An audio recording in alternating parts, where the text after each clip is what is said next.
Zdravo dragi moji, dobrodošli na kanal. Danas čuvamo običaje iz mojih krajeva i pravimo slatku česnicu, odnosno ovog puta je pravi moja mama.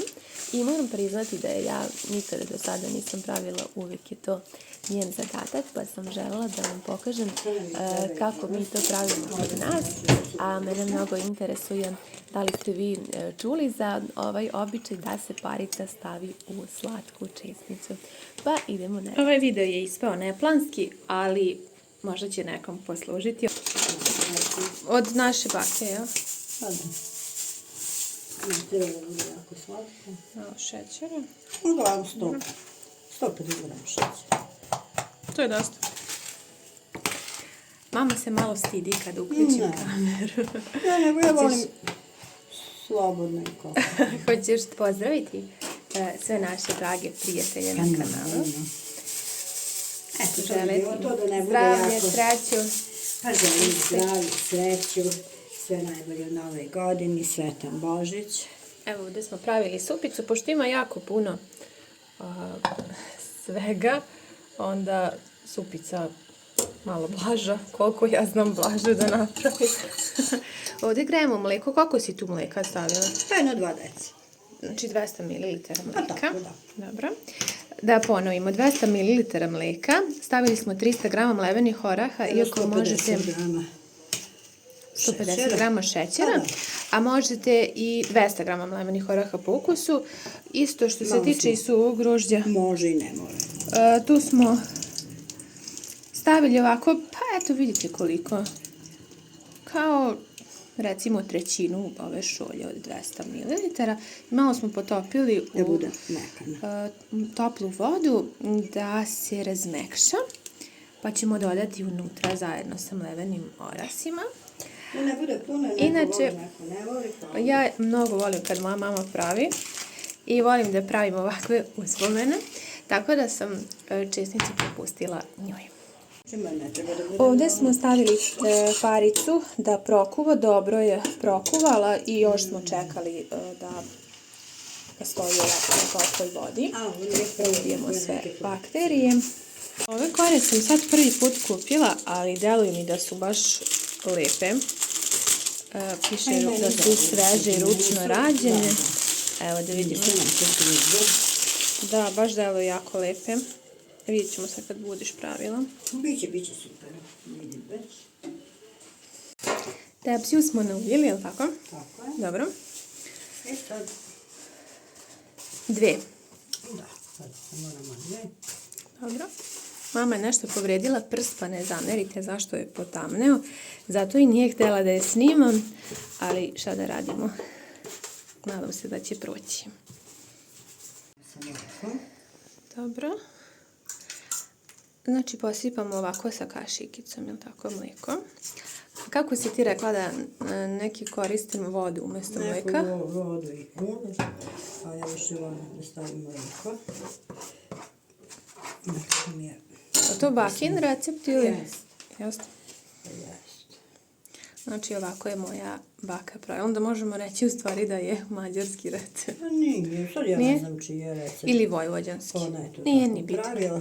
Eto, vi mi pišite kako vi pravite, da li koristite mlijeko ili vodu. Zavisi. Ja mislim da svako najviše voli onako kako njegova mama pravi. Pa kako je naučio. I kako je naučio. Eto, ja sam ovako i najviše volim kada ovako priprema moja mama. Prosto uživam u tome. Zatim opet ide, jel? Pa da. 2 kore. A kada ćeš staviti med?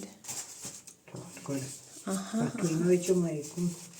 Stavila si med, ti nisi mi to rekla. Pa 2 kašike sam stavila u mlijeko. A, onda smo jako važan deo propustili. U ovo mlijeko ide 2 kašike meda. Ne, dobro, nisi mi to rekla. Pa kako ne sam pa nisi mi rekla zato što, eto, da budem iskrena, česnicu uvek priprema mama, tako da ja nisam ni znala i zato i želim da snimim ovaj recept. Da mi ostane, da znam i ja, jel? A eto da vidite i vi. Znači sad ovako ide red. Idemo redom, sad ništa. Dok ne potrošimo sav materijal. I onda poslednje 2 kore, to ćemo vam pokazati kako se premazuju, je li tako? Pa da to ćemo nakrati. Dobro. Mama se malo stidi kad je snima. Stidim se, ja ne pričam dok radim, pa to je pravo. I mama je ostavila meni da stavimo novčić.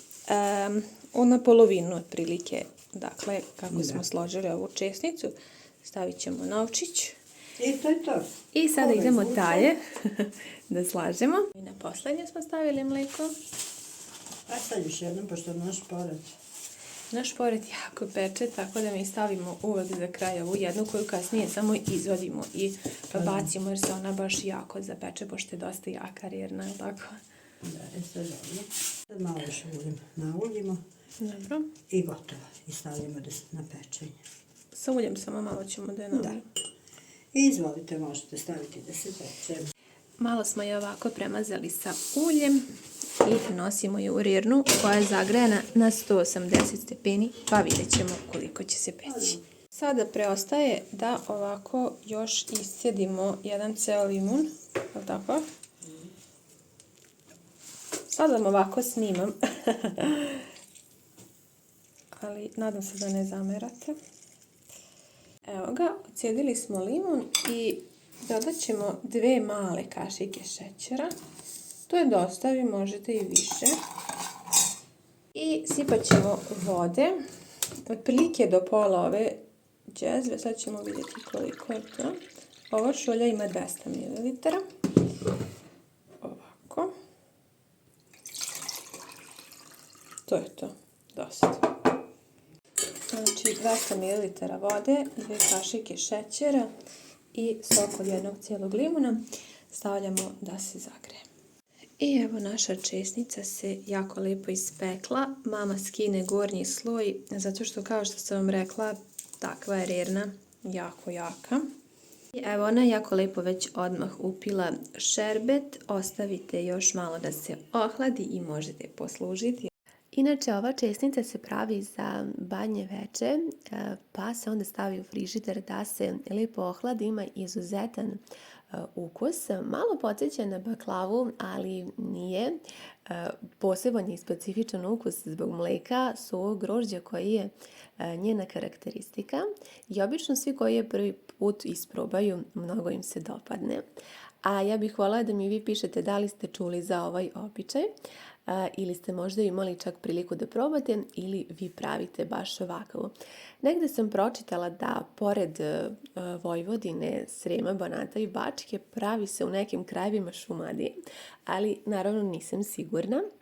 Tako da bih mnogo voljela da mi pišete. Ovdje ste imali priliku da vidite i onu pogaču koju sam pravila i koja je praktično dan i po stajala, ostala je toliko sveža i mekana baš zbog onog trika koji sam vam otkrila u prethodnom videu.